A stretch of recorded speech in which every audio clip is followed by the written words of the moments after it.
Hello, everyone. Good morning, afternoon, evening. Dear authors and invited guests, welcome to Technical Session 7C. Myself, Ashutosh Goel, and this session will be moderated by me.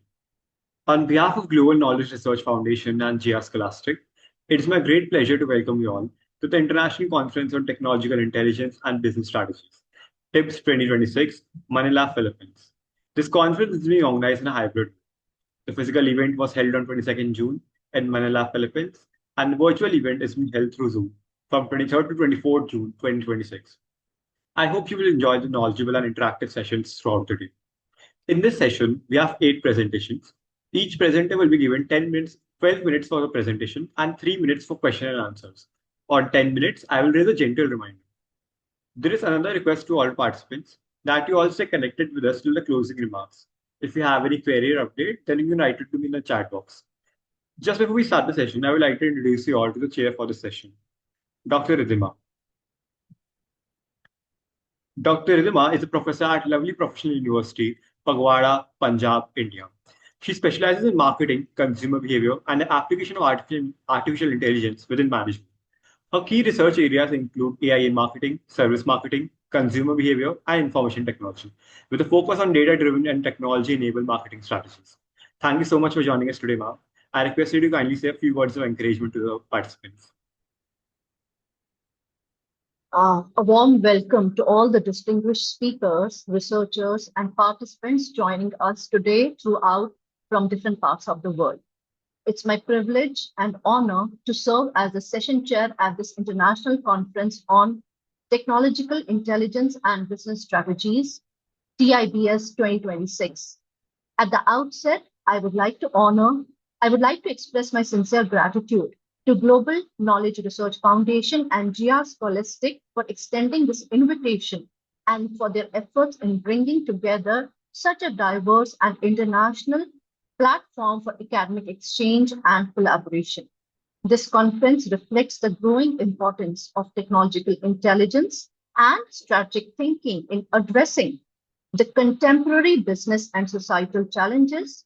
The themes that are going to be presented in today's session will demonstrate how research is increasingly becoming interdisciplinary, solution oriented, and globally relevant.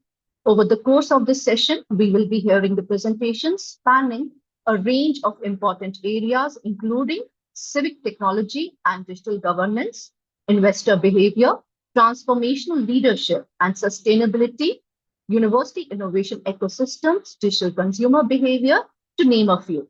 Each of these studies have contributed meaningful perspectives towards understanding and shaping future business and societal landscapes. I encourage all the presenters to share their work with confidence and clarity, and I invite all the participants to engage actively throughout this session through their questions and constructive discussions. To all the presenters, I would like to convey a successful presentation and an enriching discussion. Thank you once again to the organizers and to everybody joining us today. With that, I am pleased to declare the session open and invite our first presenter to begin. Thank you so much. Thank you so much, ma'am. So without further ado, let's start with the presentations. I would like to call upon Ma'am Avni Tyagi to present her paper on the title, A DevSecOps-Oriented Framework for Reliable Machine Learning. Do we have you here with us, ma'am? Now I would like to call Sir Rajveer Nankar to present this paper on the title, Crowdsourced Civic Issue Reporting and Resolution System. Do we have you here with us, sir? Now I would like to call Sir Chirivella Vishal to present this paper on the title, Finfluencers' Impact on Young Retail Investors' Behavioral Biases. Do we have you here with us, sir? I'm attending. Good afternoon. Good Okay. afternoon, then. Myself, Vishal Chiruvella from Hubli, Karnataka. I'm currently pursuing my MBA in KLE University in Hubli, Karnataka.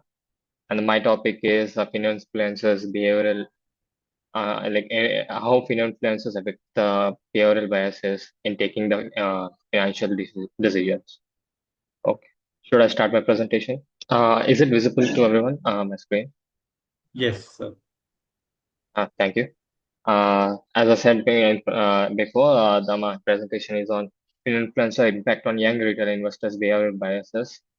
It was done by me and my fellow co-author. And first of all, I want to say that why we opted for this study, as we observed, the information age has been increasing from past few decades, and the various way of information is flowing into the people, like especially to the youngsters. And we observe that the social media is one of the strong influence that have on people, especially on the youngsters, influencing various types of decisions. And we want to observe how it's going to affect the making decisions in the regarding in the investment decisions, especially in the through influencers, which is a term coined to call the financial influencers who influence people through education, through suggestions, and various kinds of tips also through various kinds of social media like Instagram, YouTube, and TikTok in internationally. Uh, we want to observe that how it gonna affect behaviorally to the people like students, especially in the youngsters. So now our main research question is: do influencer amplify the behavioral biases or help investors make better decisions? So for that, the research objective is to examine whether influencers influence these main core biases included in the where we come across in the main topic of financial behavioral bias decisions. These four biases are overconfidence bias, herding behavior, confirmation bias, availability bias. Overconfidence is believing whatever the study or the whatever the tip they got, blindly believing it with a confidence and not evaluating that information.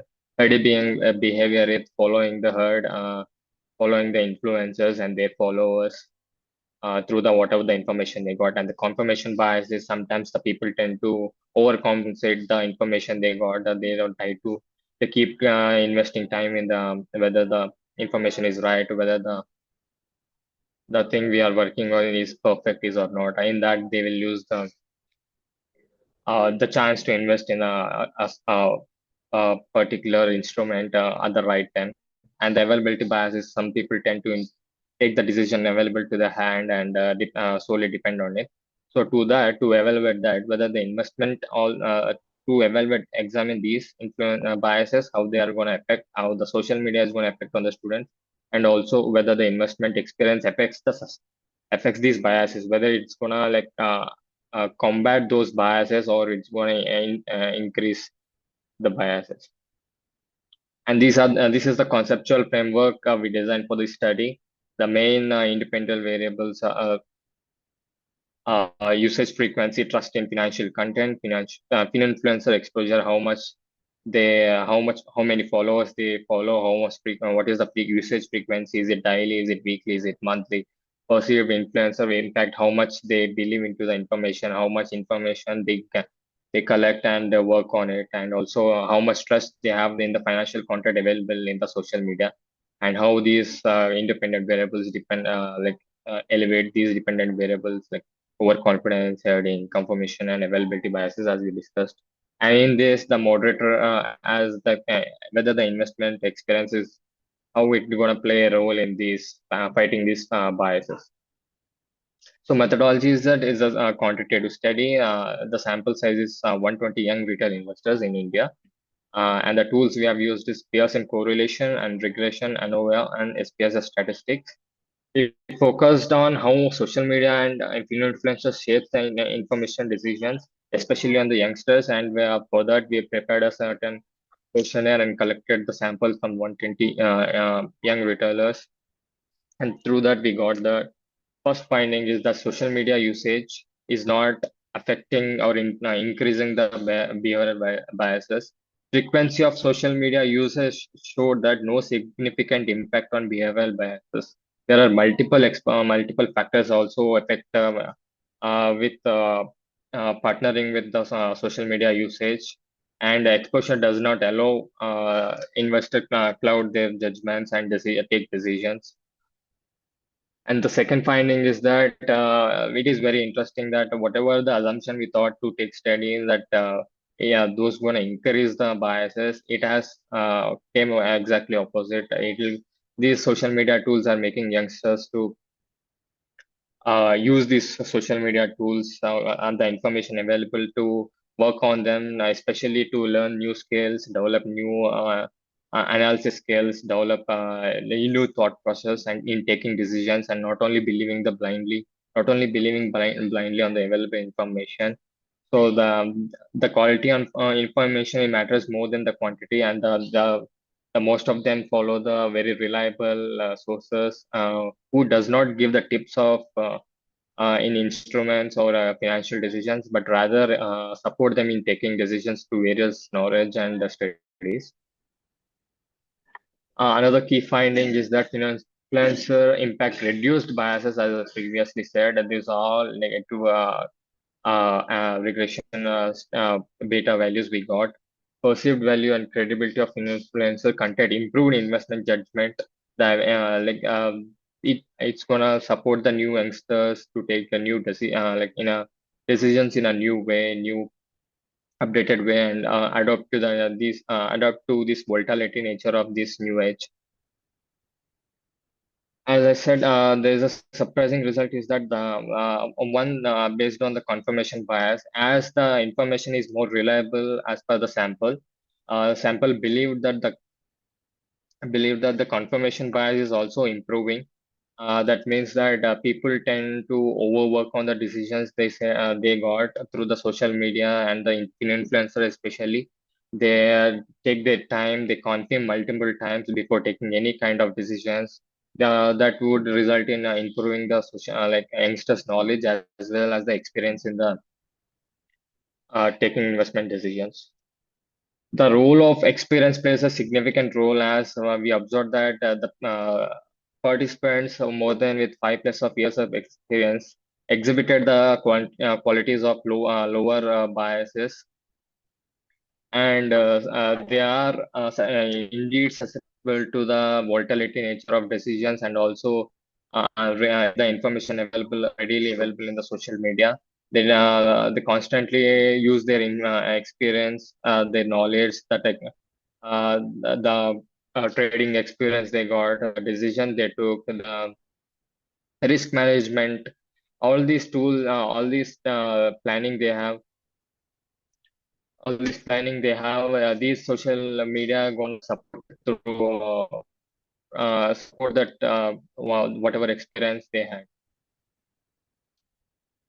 What do these findings suggest? Social media itself is not the problem here, as I previously said. It is not a single factor to influence the decision.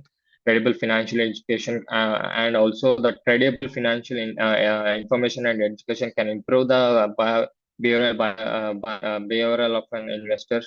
Excessive dependence on multiple information reinforces the biases. That means that over believing and overly depending on the information and the confirmation bias, which means that overly working on the information available would miss the chances of grabbing good opportunities or working on themselves, improving themselves, and taking decisions. Practical implication of this study is for investors to follow credible evidence-based financial content, for regulators to develop transparency standards for influencers, that is financial influencers, for financial institutions promote financial literacy through digital channels, and for educators equip young investors with critical evaluation skills. My conclusion is that our team believes strongly major contributions of the study would be extends behavioral finance research into the digital era. As we speak, that we are in the era of artificial intelligence and social media, demonstrates the importance of credibility of information available through financial influences in the social media, and highlights investment experience as a moderator of behavioral biases. Final takeaway, it is not a social media exposure, but the credibility of financial information that shapes investors' behavior. Thank you.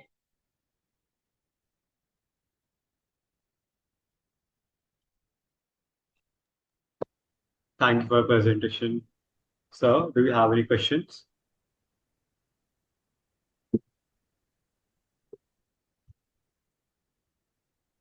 Okay, so thank you for that wonderful presentation.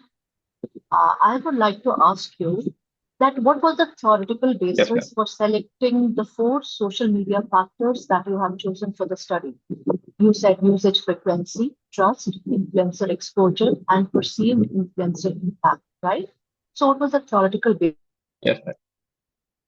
basis The based on which you theoretical have basis is selected that these when two social media factors?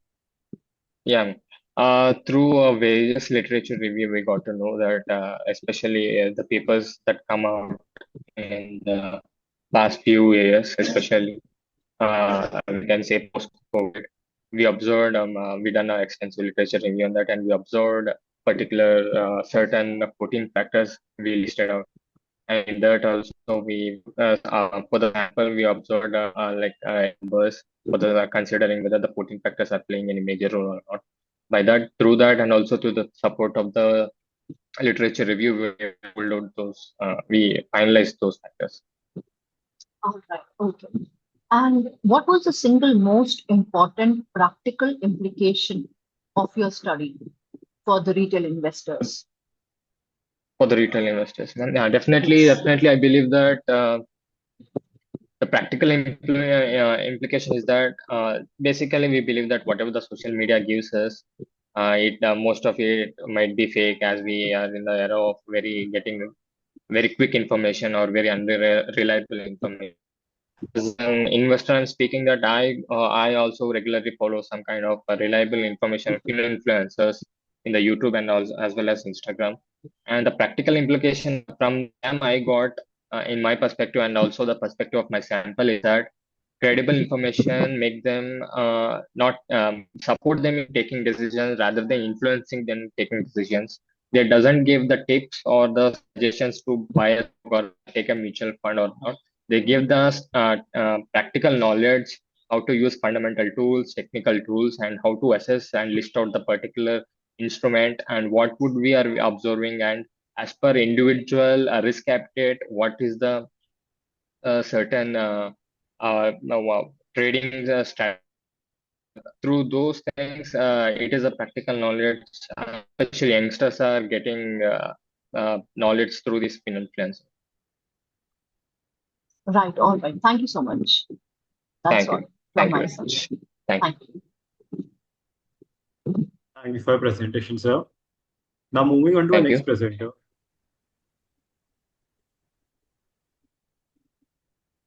I would like to call Ma'am April Makasib Gumnat to present her paper on the title Fostering Sustainable Innovation Through Transformational Leadership in Entrepreneurial University, Evidence from a Philippine Higher Education Institution. Do we have you here with us, ma'am? Yes, yes, sir. Good evening. Good afternoon. Good afternoon, ma'am. Permission to share my screen. Yes, ma'am. You may present your screen.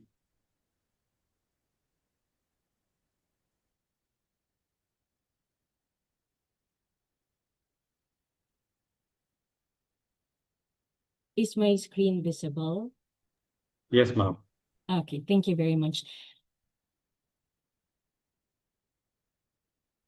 Distinguished Session Chair, Dr. You can make Ritima. it And, full screen. I think you can make your full screen. okay, thank you, Doctor. Distinguished Session Chair, Dr. Ritima, and fellow researchers, good day. I am honored to present our study, Fostering Innovation to Transformational Leadership in an Entrepreneurial University, Evidence from a Philippine Higher Education Institution. Together with my co-author, Dr. Roberto M. Ardiles, we address a vital imperative for modern higher education. This paper examines how deliberate leadership can directly unlock institutional capacity, turning universities into powerful engines for sustainable innovation. To frame our discussion, we must first address the shifting paradigms in higher Sorry to education. interrupt. Sorry to interrupt you, ma'am. Could you please switch it in the full screen mode? Is my screen visible? Ma'am, your screen is visible, but only half content is visible. I only have apologies. Here, is it visibly seen? Yes, ma'am, it's visible. Okay, thank you very much.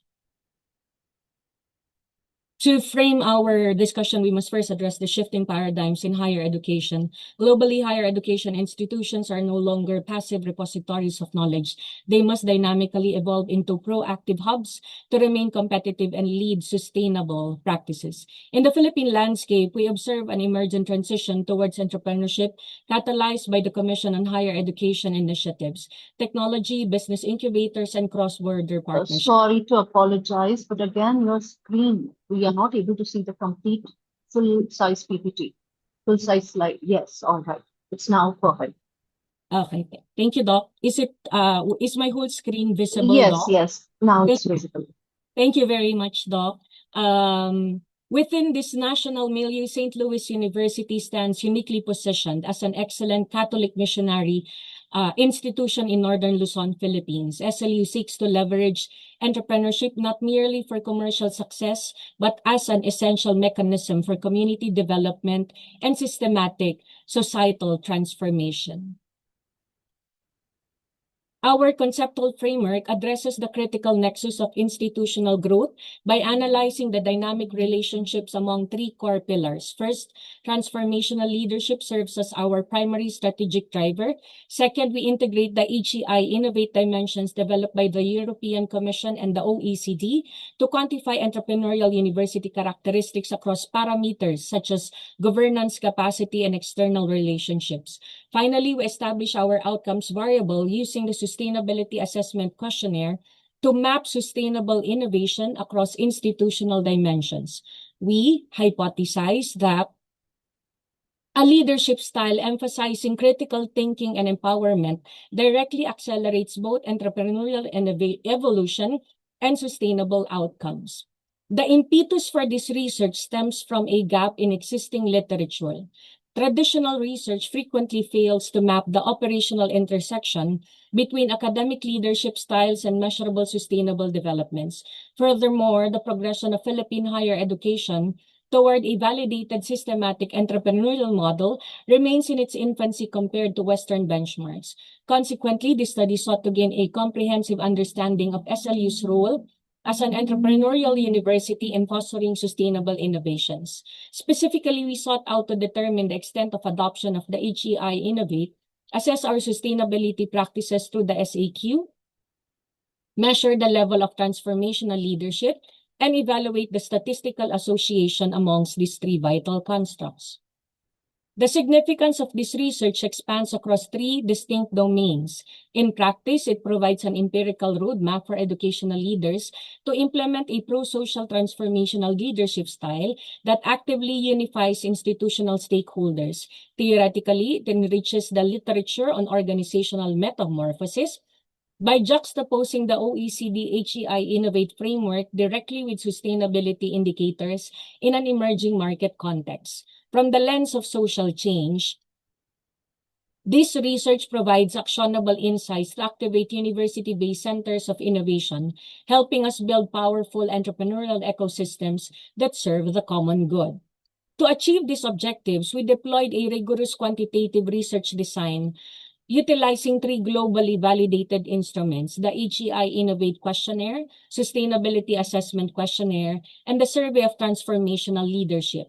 The data collection spanned from January to March 2025 using a mixed on-site and online survey approach. For our analytical techniques, descriptive statistics were computed by Excel and SPSS to test our hypothesis and evaluate predictor strengths.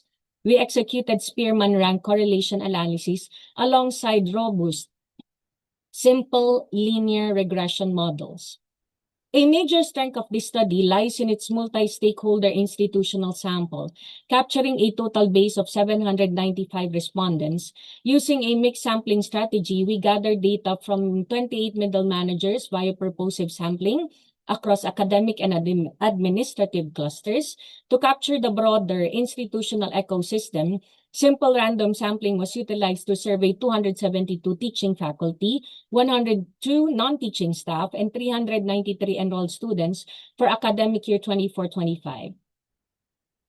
This comprehensive stratification ensures our findings accurately reflect the lived experience across all sectors in the university. Turning to our empirical findings, let us first examine the baseline profiles. On the HEI Innovate scale, SLU demonstrated a remarkable, robust entrepreneurial profile. The highest score was achieved in the internationalized institution dimension, closely followed by pathways for entrepreneurs and leadership and governance. This underscores a strong structural foundation. Conversely, the SAQ scale revealed areas for strategic enhancement, while outreach and service scored highest and curriculum integration. The student engagement lagged significantly. This discrepancy highlights an urgent need to transition from top-down policy to activate student-led sustainability initiatives. Our assessment of leadership behaviors yielded exceptionally encouraging results. The mean scores across all 4 tested dimensions were remarkably high. Idealized influence or integrity led at 4.16, followed by inspirational motivation, individualized consideration and empowerment, and delegation. Statistically, this indicates that leadership behaviors are manifested consistently between fairly often and frequently. This points to a highly adaptive, values-driven, and risk-resilient institutional management climate within St. Louis University.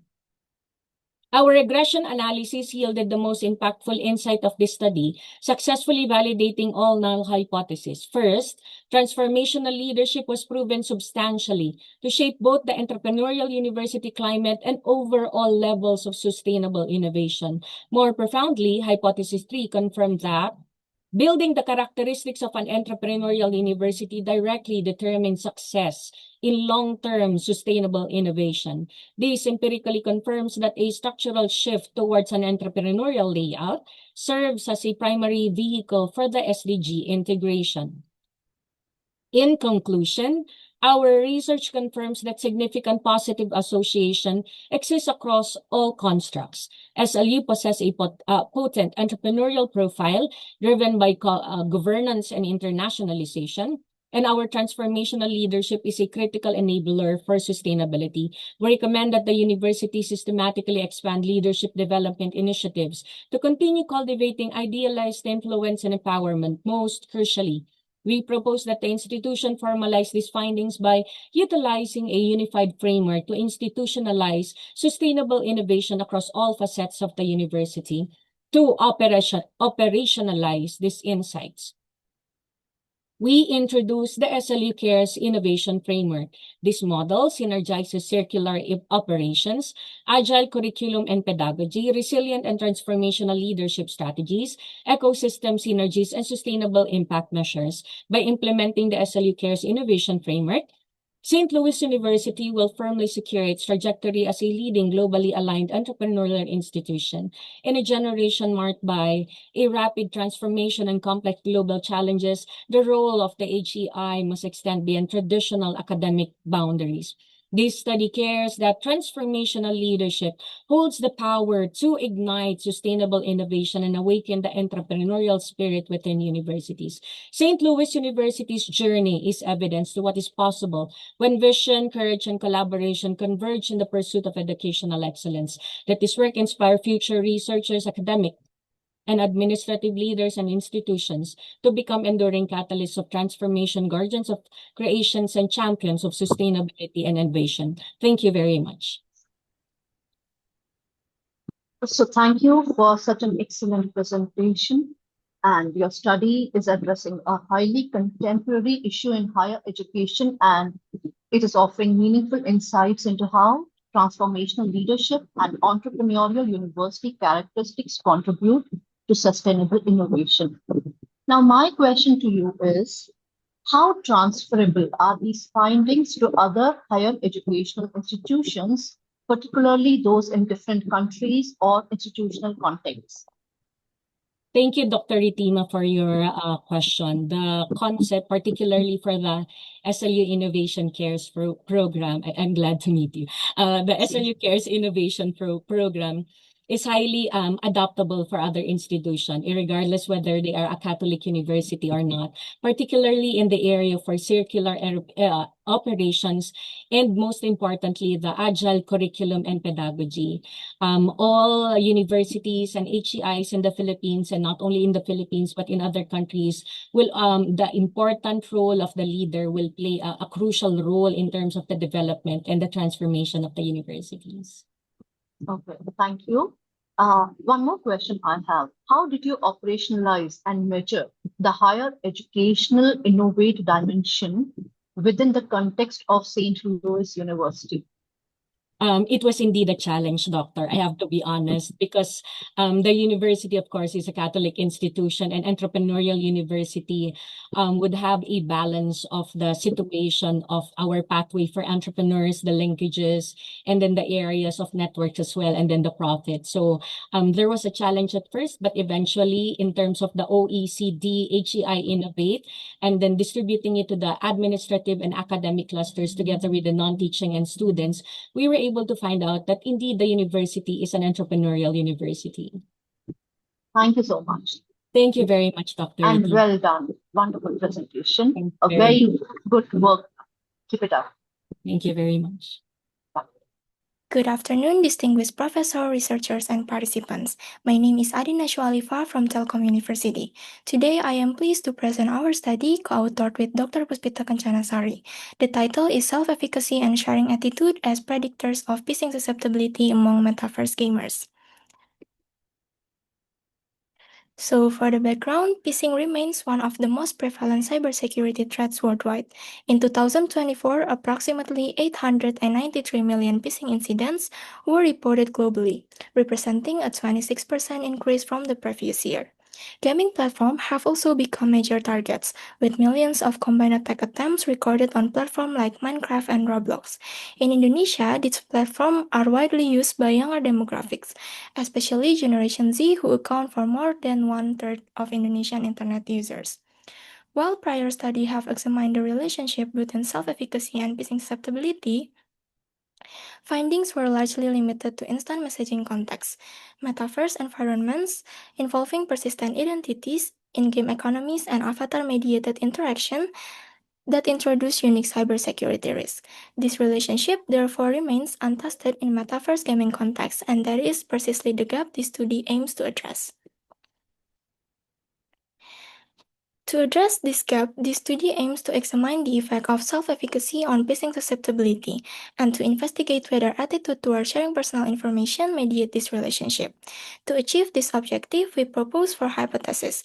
Hypothesis 1 proposes that higher self-efficacy is associated with lower phishing susceptibility.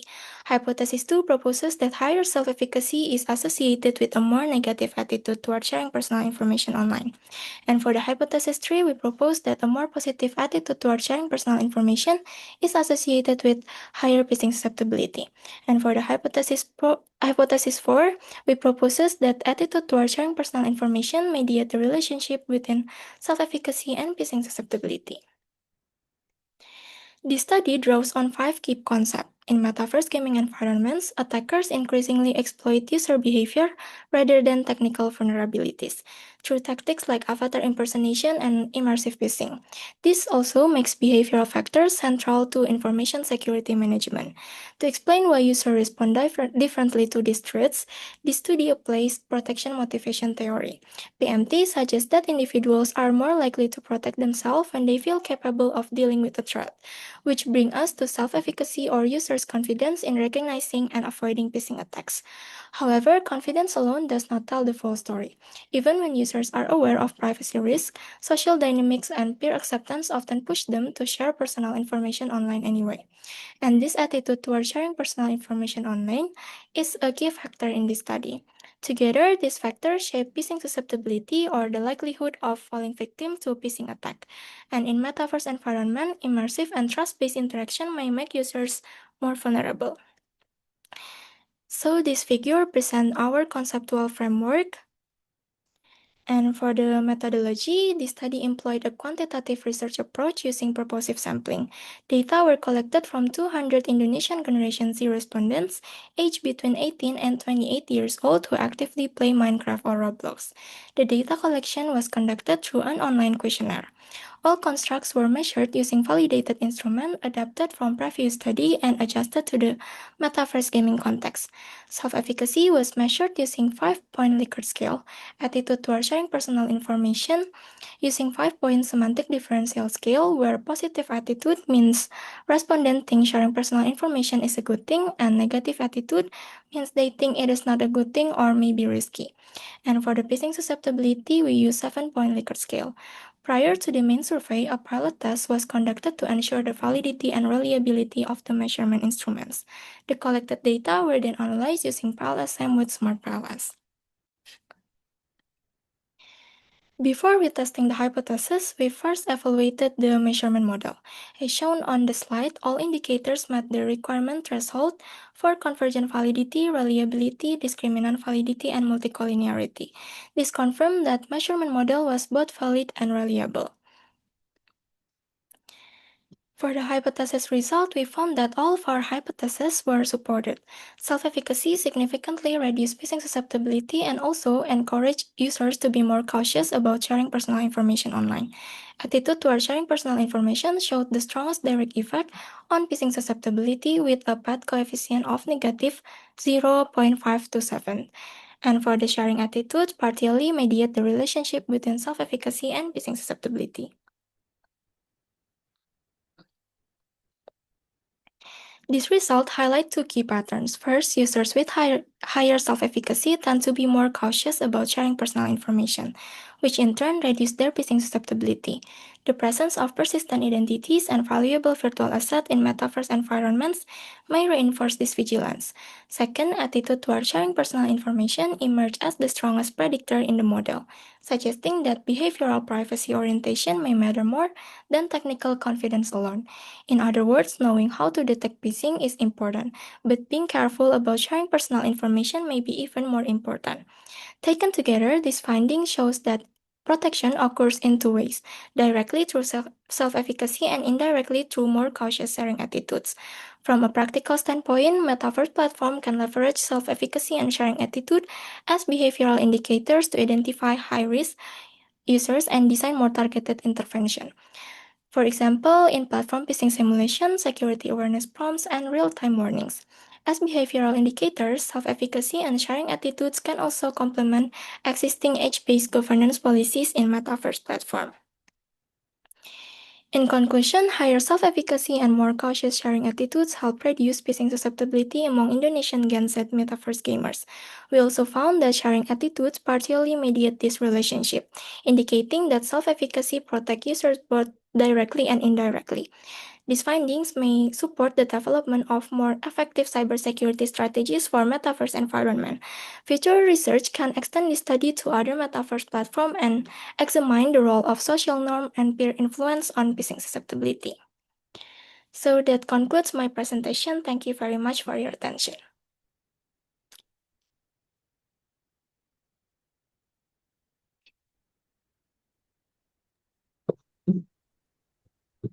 Okay, thank you so much. The conclusions that you have given seems to be well aligned with the study objectives. However, I have a question for you. Your results show that attitude towards sharing personal information had the strongest direct effect on phishing susceptibility. Why do you think this factor is more influential than self-efficacy?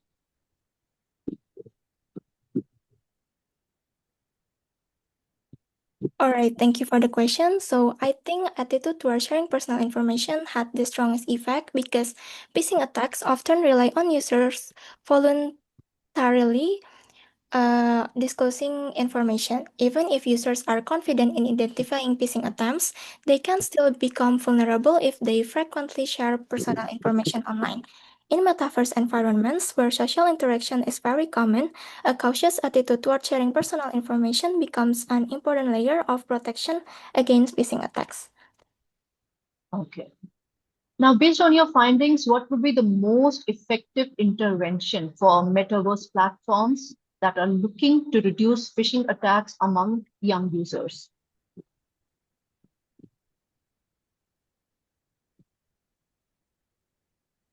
I'm I, sorry. I repeat, Yeah, please. yeah, what would be the most effective intervention for metaverse platforms seeking to reduce phishing attacks among young users?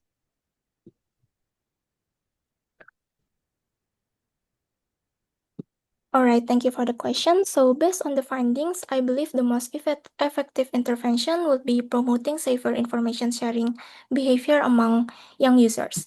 Since attitude toward sharing personal information showed the strongest effect on phishing susceptibility, platforms should focus on educating users to think carefully before sharing personal data. This can be supported through in-game awareness messages, phishing simulation, and warnings when users interact with suspicious link or unknown players. Thank you very much. Thank you so much, Alifa. Thank you so much. Good afternoon to everyone. Before I will start, I'd like to thank the TIBS 2026 for the opportunity of presenting the output of our extension project. So the project is entitled Strengthening University-Based Innovation Ecosystems, an assessment of the Agri-Aqua Technology Business Incubator implementation in Bohol Island State University under the Regional Agri-Aqua Innovation System Enhancement Program. So together with me are my colleagues, Daryl Cardania, Angeline B. Ilejeo, Jess Maris Mendez, and Ivy Corazon Mangaya. So technology business incubators have become important mechanisms for promoting innovation, entrepreneurship, technology transfer, and commercialization with higher educational institutions. In the agriculture and aquatic sectors, agri-aqua technology business incubators play a significant role in supporting startup development, strengthening community-based enterprises, enhancing technology promotion, and facilitating institutional collaboration among universities, government agencies, industries, and local communities. Through incubation programs, universities are provided opportunities to transform research outputs, commercialize research, training and mentoring, networking and partnership, and innovative products into sustainable entrepreneurial and development initiatives that contribute to local economic growth and community empowerment. So the existing studies primarily focus on the accomplishments and support services provided by the different technology business incubators and other agri-aqua technology business incubators, such as training, programs, partnership, and technology promotion activities. However, there is limited empirical evidence examining the relationship between institutional implementation, operational performance, governance mechanism, and actual technology commercialization outcomes. So this is the national ATBI framework.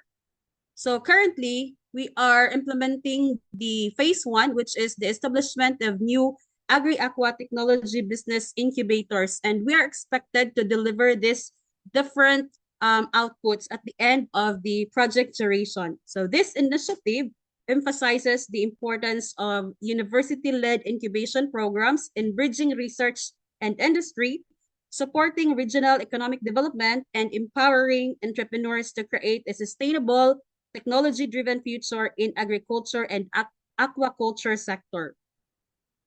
So the study aims to assess the operational performance and institutional development of the Bohol Island State University Agri-Aqua Technology Business Incubator.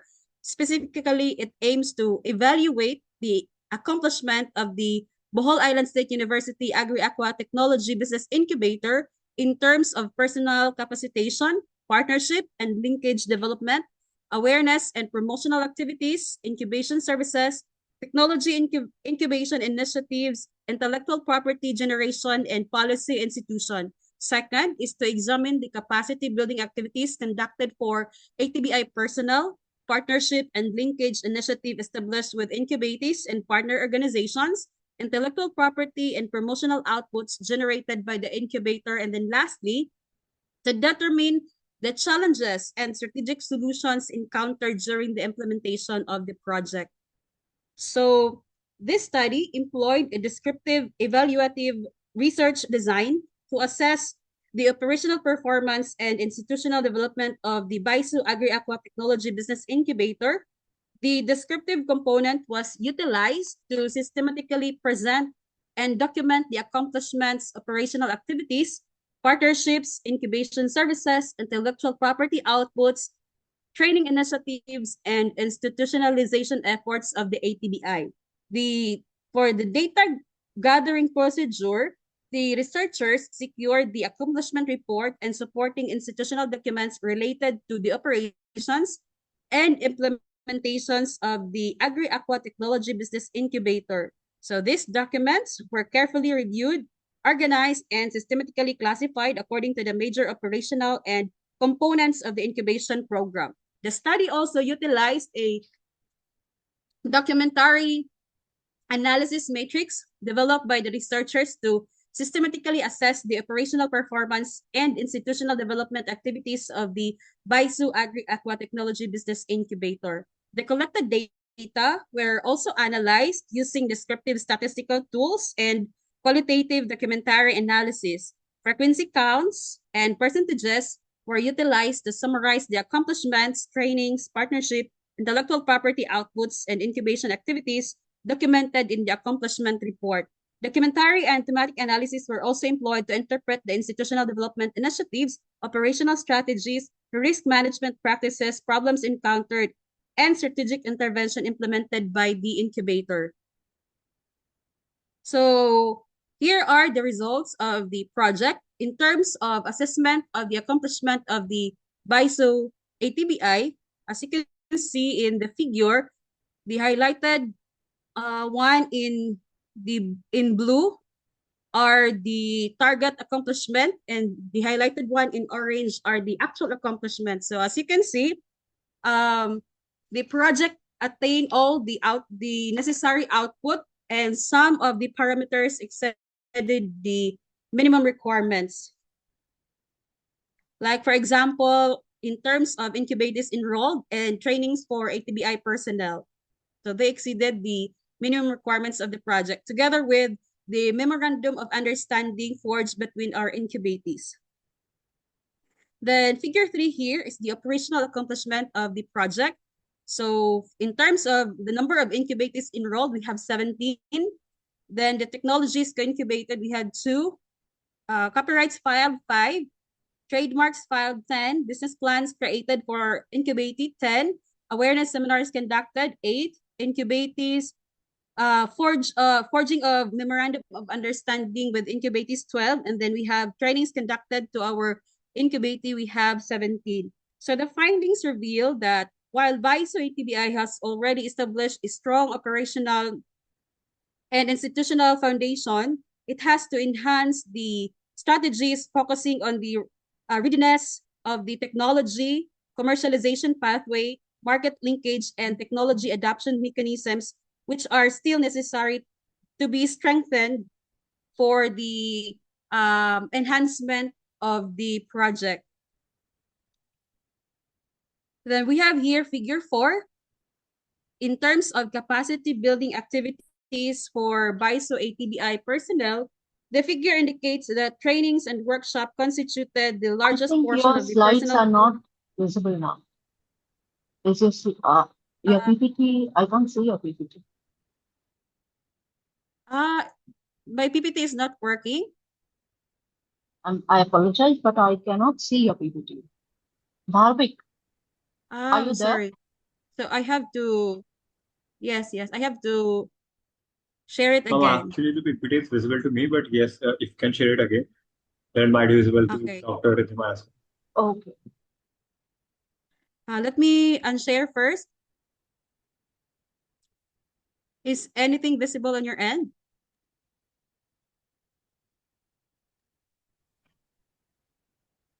Yes, the browser is visible on my end. We can see the Canva link. Okay. So can I continue now? Dr. Ridhima, is the PPT visible to you right now? For a while. It's all right. I think maybe some network issue at my end. Let her carry on. So shall Please I proceed? proceed. Yes, please Okay. proceed. Thank you. So to continue, Figure 4, in terms of capacity building activities conducted by the BISO ATBI personnel, this figure indicates that trainings and workshop constituted the largest portion of personnel development initiative implemented by the BISO ATBI. The conduct of benchmarking activities and participation in national incubation programs further demonstrated active institutional capacity enhancement. Then for partnership and linkages development of BISO ATBI, based on the figure, the number of MOUs forged between incubators, we have 12. The institutional MOUs between other SEMI or consortium member agency, we have 6. Then we also attended 6 networking or pitching activities. And then we have also conducted 2 benchmarking activities. So the partnership and linkages development initiatives of BISO ATBI demonstrated strong collaboration among incubators, government agencies, private organizations, and academic institutions. Then in terms of intellectual property and promotional output, BISO ATBI has established strong initiatives in intellectual property generation and product promotion, which are important components of technology business incubation and commercialization. So the figure tells us how many trademarks, copyrights, and other intellectual properties we have filed to the Intellectual Property Office of the Philippines.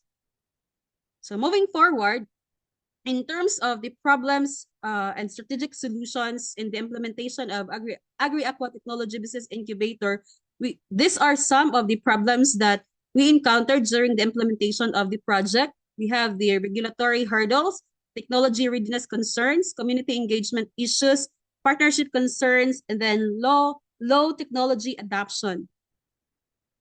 So in conclusion, the BISO Agri-Aqua Technology Business Incubator successfully implemented its institutional development and incubation programs. Most operational targets were achieved or exceeded, particularly in trainings, partnership development, technology promotion, and stakeholder engagement. Capacity building activities enhanced the competencies of ATBI personnel and strengthened its institutional capability. Strong collaboration with incubators, government agencies, private organizations, and partner universities contributed to the program's success. The ATBI effectively promoted intellectual property generation, technology validation, and commercialization initiative. And then lastly, despite its accomplishment, challenges remain in technology co-incubation, commercialization, industry engagement, funding support, and technology adoption. And for the last slide, the implication of the project, the BISO Agri-Aqua Technology Business Incubator successfully implemented its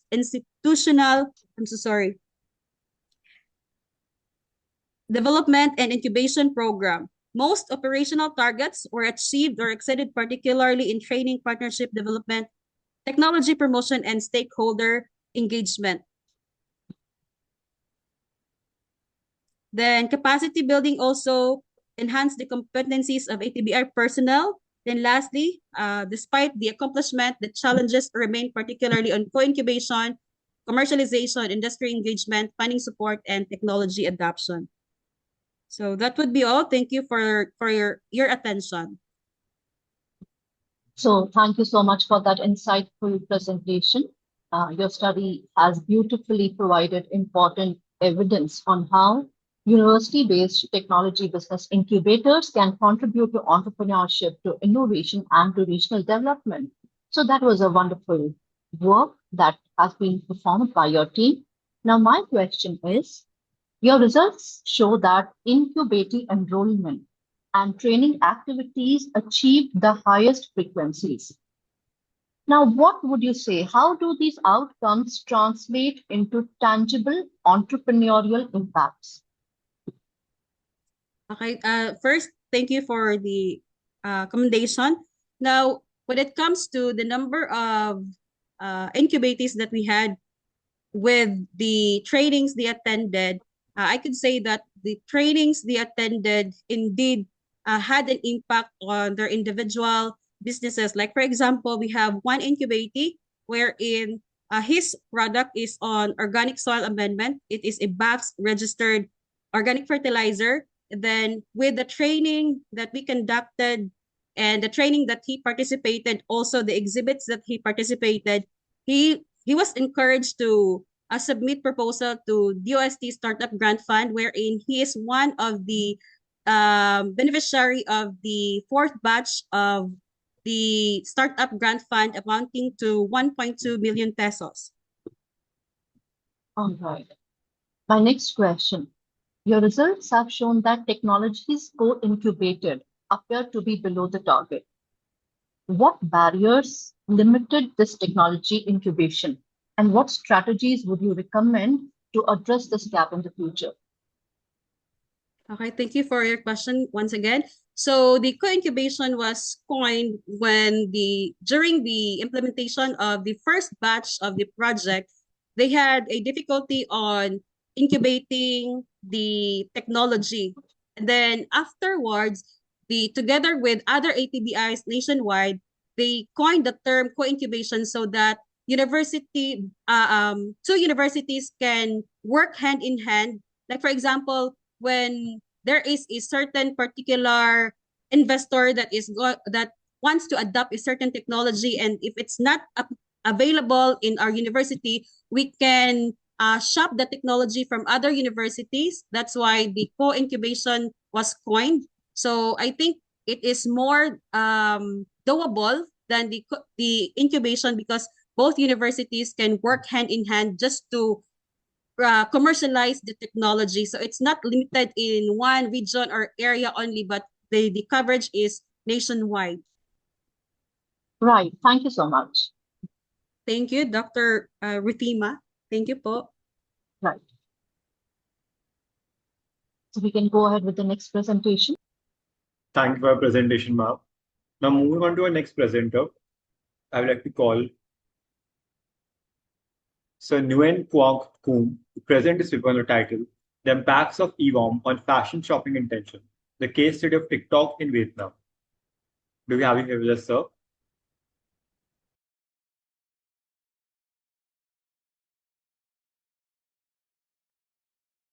Do we have anyone else on the team with us?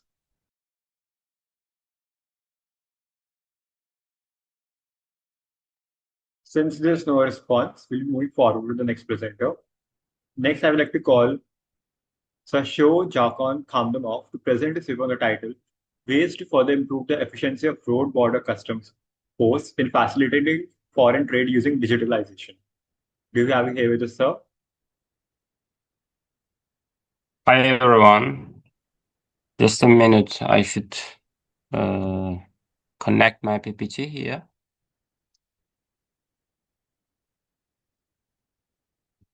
Oh.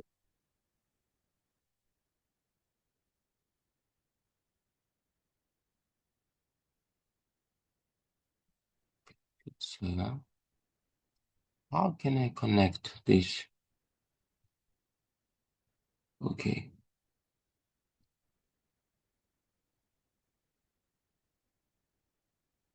Let me start. Good day, everyone. I'm Dr. Shahjahan Hamdamov, and I'm presenting one of our topic about customs post using digitalization in Uzbekistan. Sorry to interrupt you, sir, but your PPT is not visible. Not visible. Oh, sorry. Not good.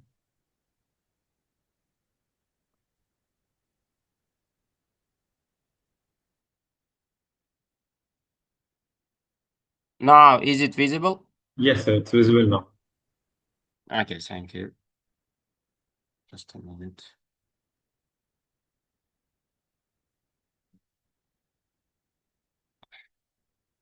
Okay, let me start. The topic is ways to further improve efficiency of road border customs posts using digitalization. And let me start from introduction. Background: international trade volumes are growing rapidly, placing increasing pressure on road border customs posts. Chronic congestions, long vehicle queues, and procedural delays have become serious bottleneckers. That makes this particularly challenging is that customs authorized face a dual mandate. They must simultaneously facilitate trade and ensure economic security. And one of the goal of Sorry to interrupt you, sir. Uzbekistan's Sorry to interrupt you again, sir, but your PPT is again not visible. Can you start sharing it again? just me let me Yes, it's visible now. Okay, sorry. Okay, let me continue, and let's shift to the data and methodology. Our data set covers more than 300 border customs posts across Uzbekistan. We collected data on six key variables: daily vehicle throws as our outcome measure, and five predictors: the number of customs employees, the first predictor; the next, traffic lanes; the next, inspection and scanning complex using including Z portal; and the next factor, it is citizens crossing the border and recorded violations. Our analytical approach proceeded in three steps. First, descriptive statistics and Pearson correlation, and we used regression model, one of the regression models, structural equation models. Shortly, we can say SEM or SEM model. And here we can see descriptive statistics. We got some data, daily vehicles, and here we can see the mean, standard deviation, minimum, maximums in our data, and some results. Here we can see the key findings: number of employees, uh, and here we can see only one variable is statistically significant. At the 1% level, the number of customs employees with a standardized coefficient of 0.49 and p-value of, here we can see, near to 0. This means that the staffing increases, daily vehicle throughput increasing significantly, and the number of traffic lanes shows a negative and marginally significant effect. Beta equals minus 0.2 and p equals 0.0207, suggesting that more lanes without better management can actually reduce throughput. And the next, here we can see Z portal units, citizens crossing, and violations are all positive, but statistically insignificant. The model explains 54% of variance daily vehicle throughput without CFI of 1 indicates excellent model food. And here we can see one of the results of our model. So we should increase digitalization in border crossings using digital uh, tools, not only using traditionally physical registrations. And here we can see our results.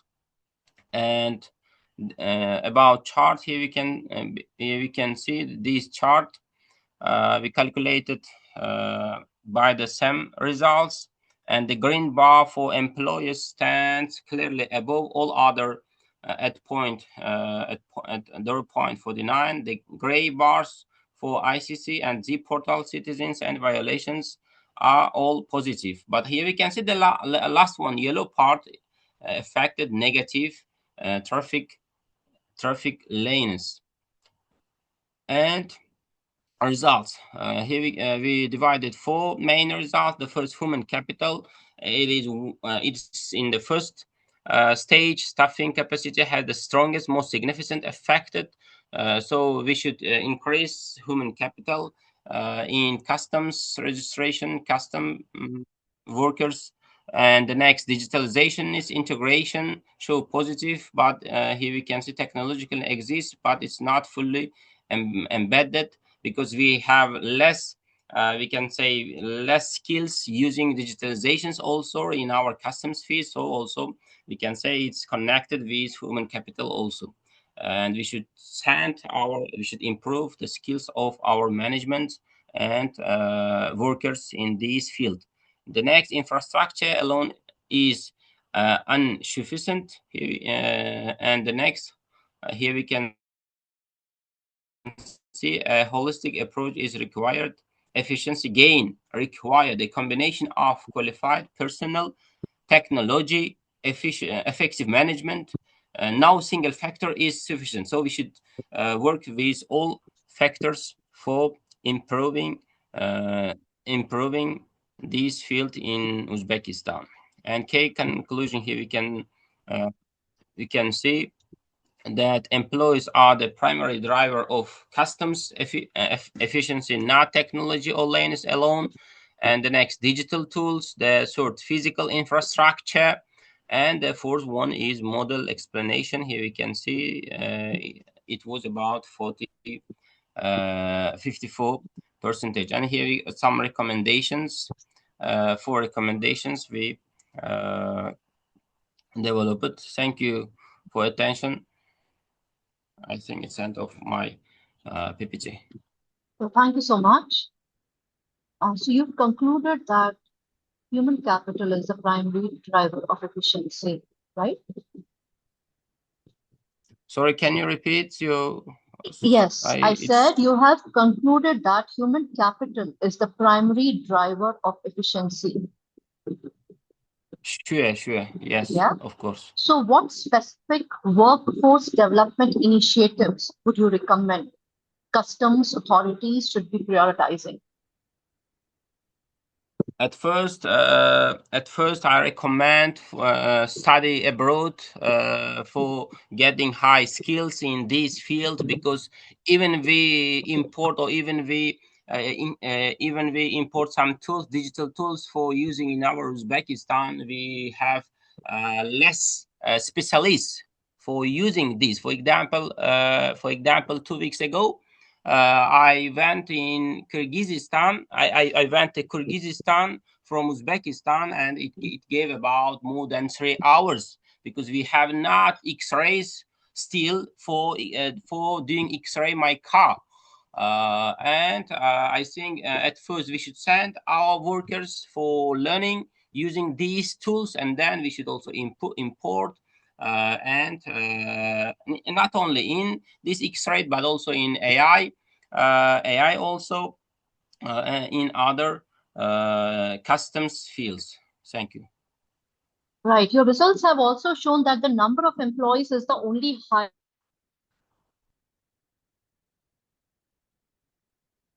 of daily vehicle throughput. Yes. Yes. First, human capital. Does it suggest that human resources remain more critical than technology in custom operations? No, I think we should. Here you can see in our a holistic approach is required. So combination we should improve in combinationally. We should require the combination of personally and also technologically and effective management also. Yeah, No that is your single factor is recommendation, but sufficient. your results show that number of employees is the only highly significant predictor of daily vehicle throughput.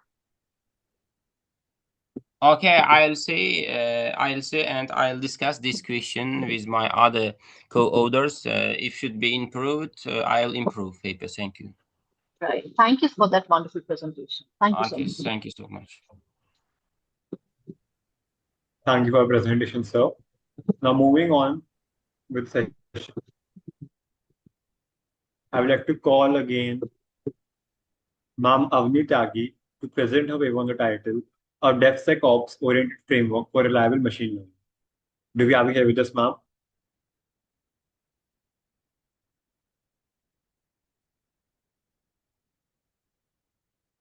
Do we have anyone else from the team with us?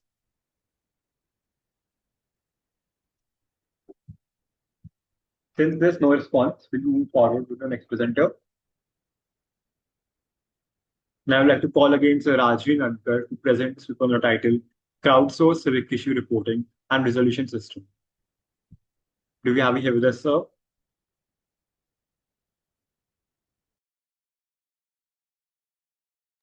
Do we have anyone else on the team with us?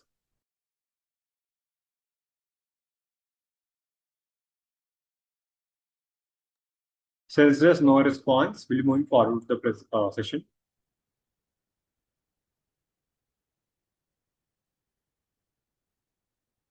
Now I'd like to call again Sir Nguyen Quang Kum to present his on the title The Impacts of E-Bomb on Fashion Shopping Intention, the case study of TikTok in Vietnam. Do we have it here with us, sir?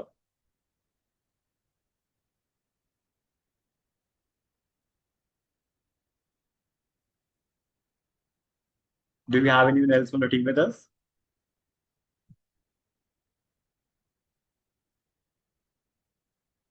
Since there's no response, we'll move forward with the session.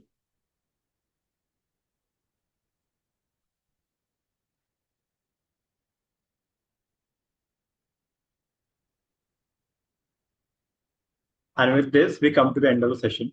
I sincerely thank our authors for their excellent presentations and contribution in this session, and all the participants for being a part of this international conference. I hope this session was informative enough. We, on behalf of the whole team, thank you for supporting this virtual conference. We'll be happy to have you in the next version in 2027. All the presenters will be getting their digital certificates through email within 2 working days. The publication will be live within 7 to 8 months. So I request you all to kindly cooperate with the team of TIBS 2026.